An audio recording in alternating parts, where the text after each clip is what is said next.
Nitesh Tiwari's Ramayana is coming.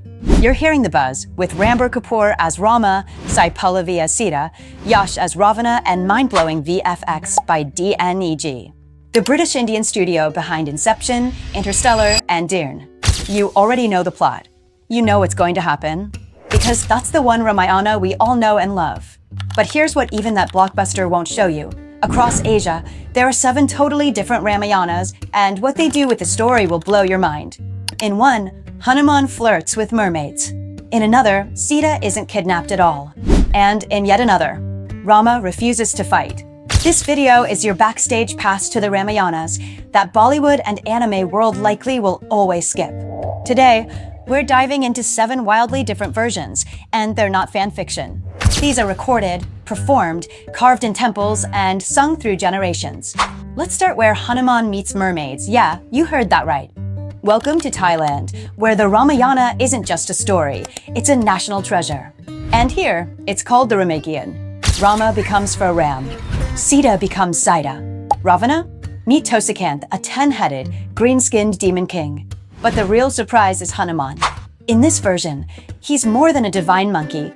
He's a war general, a playful trickster, and yes, a ladies' man. At one point, he meets Suvannamaccha, a mermaid princess who's building a wall in the sea to stop Rama's army. But instead of fighting, they fall in love. And they even have a child. The entire Ramakien is painted on the walls of Wat Phra Ram, Bangkok's Grand Palace. That's 178 golden mural panels wrapping around the inner court. And it's not just for tourists. The Ramakien is performed in the Khan masked dance drama, a classical art form where each movement of the finger, eye, and toe carries symbolic meaning. The music, the costumes, everything follows strict royal tradition. Thailand's Ramayana is fierce, flirtatious, and royal. Now we're in Indonesia, where the Ramayana becomes the Kakawin Ramayana, written in Old Javanese around the 9th century. It's carved into the lava stone walls of Prambanan Temple, Java's largest Hindu temple. Think of it like an ancient graphic novel in stone, 200 feet of detailed panels showing everything from the golden deer to the demon battles. And there are major story differences. Ravana isn't a monster. He's a scholarly king with moral flaws. Sita isn't helpless. She chooses exile to follow Rama, as in the Indian version, but in this retelling, her moral strength is even more emphasized. And then there's Wayang Kulit. That's Indonesia's traditional shadow puppet theater. Here's what it looks like. A white cloth screen is lit from behind flat puppets, intricately carved from buffalo hide are placed between the lamp and the screen. A single puppeteer, called the Dao Long, voices every character, switching tones, accents, and expressions. All of it is accompanied by a live gamelan orchestra, metal gongs, bamboo flutes, drums. Performances go all night, from dusk till dawn, and people watch like they binge-watch a Netflix series. In Bali, it becomes a fire dance drama. Men chant in circles, dancers leap through flames. It's raw, spiritual, and intense. It's like a ritual theater. Now to Cambodia, where the Ramayana becomes Ramakien, and it's engraved on the walls of Angkor Wat. It has entire battle scenes carved in stone from the Cambodian Ramayana. The story? Packed with emotion and twists. Sita's loyalty is doubted by Rama. Ravana is complex, powerful, yes, but also lonely, conflicted. The wildest part? A full underwater battle. Hanuman leads monkey warriors into the sea to fight Suvannamaccha, the mermaid queen.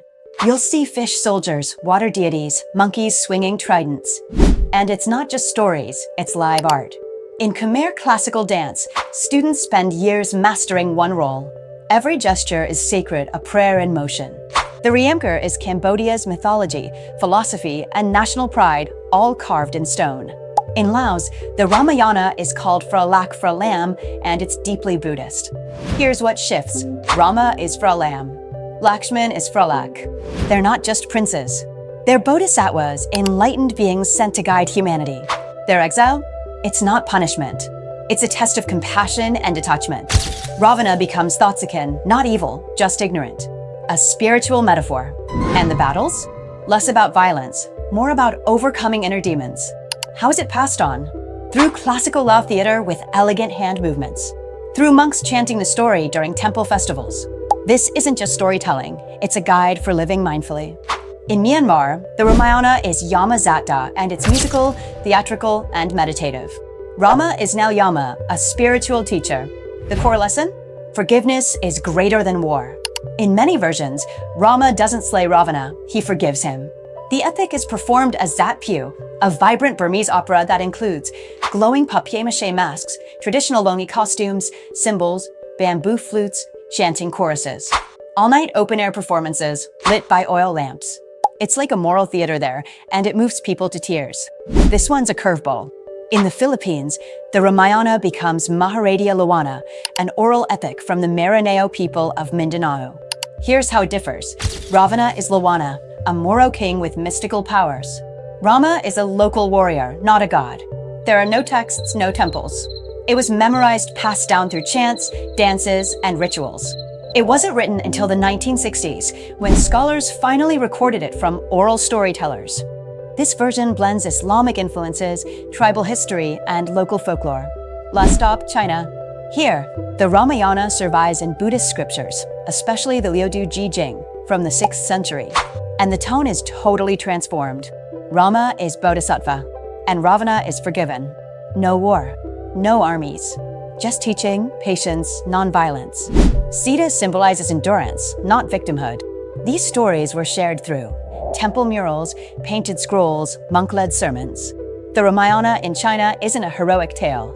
It's a spiritual blueprint. So next time someone says the Ramayana, ask them which one. Because it's not just Indian. It's Thai, Indonesian, Cambodian, Lao, Burmese, Filipino, and Chinese too. Sometimes Rama fights. Sometimes he forgives.